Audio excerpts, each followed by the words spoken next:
एक 9 साल की बच्ची जिसने अपने पति को ही नहीं बल्कि अपने बच्चे को भी पहचाना। और चौंकाने वाली बात यह है कि ये पति उसके पिछले जन्म का था।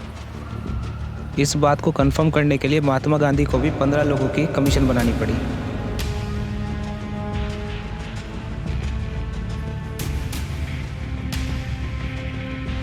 इस बात को डिटेल में जानने के लिए थोड़ा पीछे चलते हैं।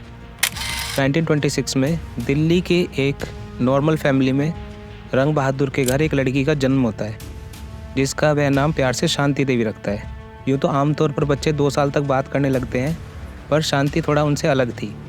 इस बात को लेकर घर वाले थोड़ा चिंता में भी रहते थे कि अभी तक बात नहीं करती। पर जब वो 4 साल की हुई और उसने बात करना शुरू किया तो उसके घर वाले और ज़्यादा चिंता में आ गए, क्योंकि जिस तरह की वो बातें करती थी उस तरह की एक नॉर्मल बच्चा कोई बात नहीं करता। वह कहती थी कि ये उसका परिवार नहीं है, उसका परिवार तो मथुरा में है और उसके पति की एक कपड़े की दुकान है। पहले तो इस बात को उसके घर वाले थोड़ा मजाक में लेते रहे, पर धीरे धीरे जब वो बड़ी हुई तो वो इस बात पर और ज़्यादा जोर डालने लगी। वो कहने लगी कि इस परिवार से उसको कोई मतलब नहीं है और उसके घर में नॉनवेज बनता था, जिस चीज़ को वो अवॉइड करती थी। वो कहती थी कि मैं एक पंडिताइन हूँ, ये सब वह खाना नहीं खा सकती। और वो जब 6 साल की हुई तो उसने एक बार अपने मथुरा वाले घर जाने का भी जिक्र किया। एक रोज़ रंग बहादुर के घर उनके एक रिलेटिव आते हैं जिनका नाम था बिशन चंद। बिशन चंद दिल्ली के दरियागंज स्कूल में एक टीचर थे।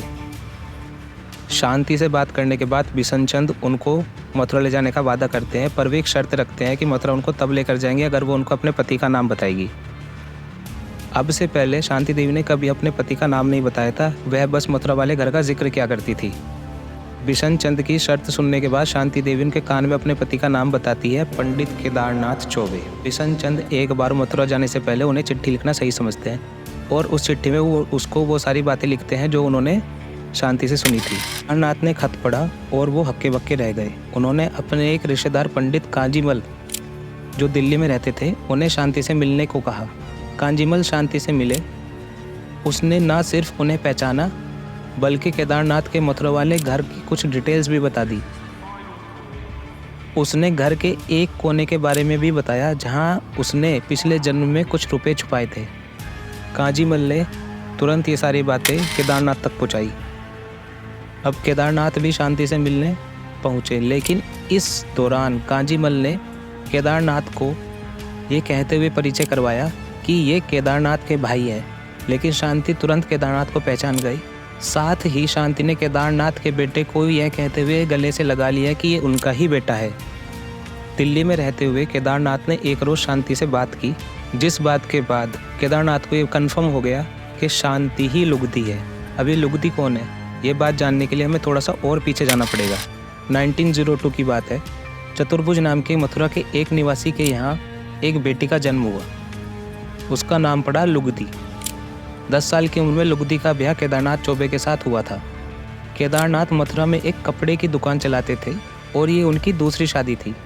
लुगदी जल्द ही प्रेग्नेंट हो गई, लेकिन ऑपरेशन के बाद उसे एक मरा हुआ बच्चा पैदा हुआ। अगली बार लुगदी माँ बनी 1925 में।